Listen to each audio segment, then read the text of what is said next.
Here we go. 4-105. Solve for W in each equation below. Here's letter A. W squared plus 4W equals 0.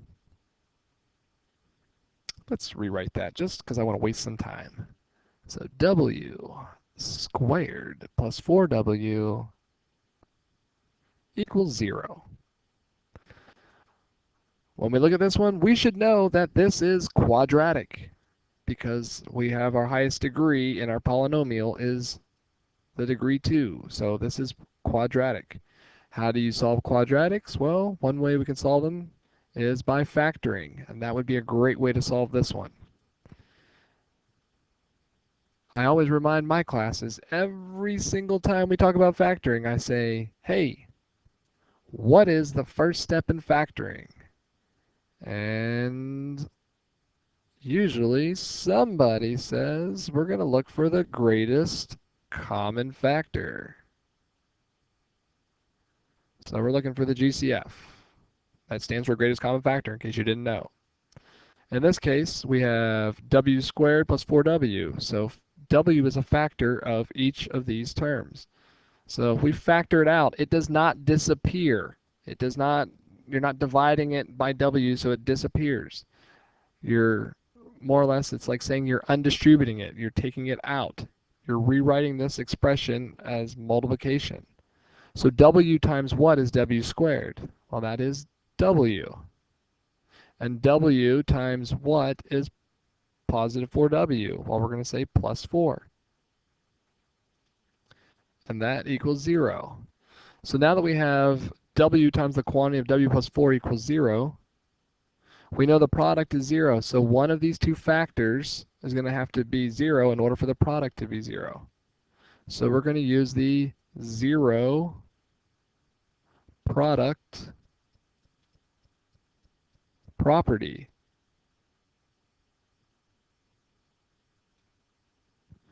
So that says then that we're going to say W equals 0. Well, that was easy. We set that expression equal to 0. Set this expression equal to 0. W plus 4 equals 0. This one's already solved. This one, we solve it by subtracting 4 from each side, and we get W is equal to negative 4.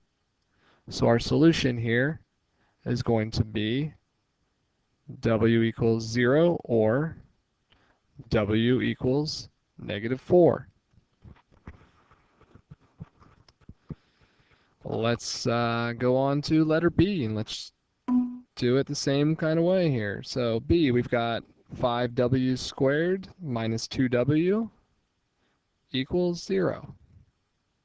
It's quadratic. We know that we want to check to see, does it factor first? And when we check to see if it factors, we see, is there a greatest common factor? 5 and 2 don't have any factors in common besides 1, but we have W and W. So let's take it, and we've got W there. W times what is 5W squared? It should be 5W. And then W times what is negative 2W? That'd be minus 2. That equals 0. Next, use our 0 product property again. If this times this equals 0, that means that either this factor has to equal 0 or this factor has to equal 0. So we set each expression equal to 0 and solve them. Well, this one's already solved, so we know W equals 0. Or we add 2 to each side, and we get 5W is equal to 2. We divide each side by 5. And we get W is equal to 2/5. So there are our two solutions, W equals 0 or W equals 2/5. The last one here, we have W squared equals 6W. So it's quadratic, so we need to set it equal to 0. We have W squared is equal to 6W, so subtract the 6W. And we should have w squared minus 6w is equal to 0. Now we're at the same point where we are with these ones here. Let's factor out a w because it's the greatest common factor. And you're left with w minus 6 equals 0. Use the zero product property, set each expression equal to 0.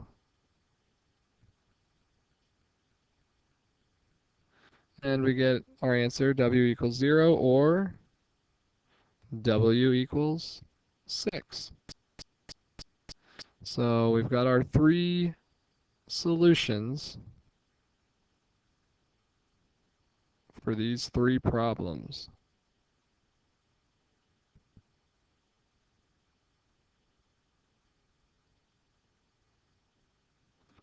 I guess I could show you here on the calculator real quick if you're interested.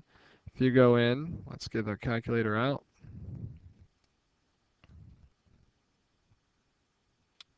We can kind of check them, make sure they're right. For this one, we want to know when w squared plus 4w is going to have an output of 0. So I'm going to treat these like their x's, our input values.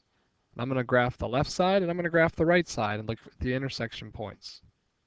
So x squared plus 4x, that's my one function. Go ahead and put 0 in on the other one there. So when we graph this, let's just make sure we're in our standard zoom window.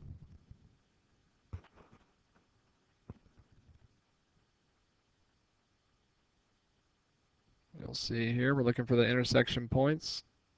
So like we've done a million times, second trace, number 5. I'm going to do the left one first, just because I'm a rebel. Move it a little closer, enter, enter, enter.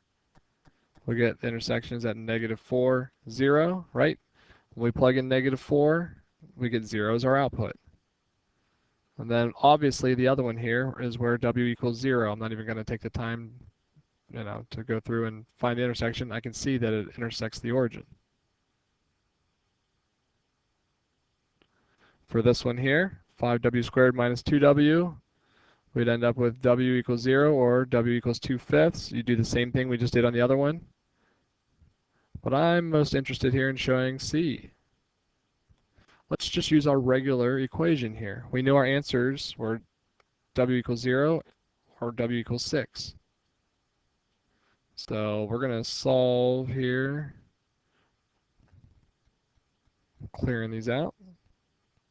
I'm going to put the left side in one function, so we have x squared. Put the right side in the other, so we have 6x, and I'm going to graph them.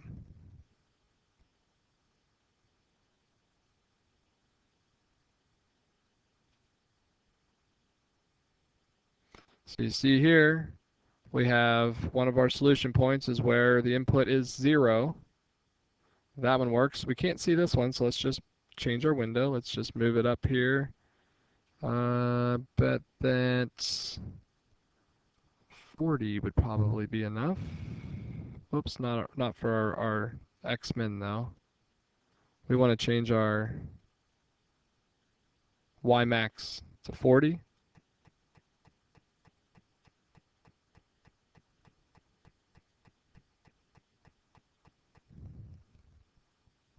How did I know that? Well, if I put W in here, 6 times 6 is 36.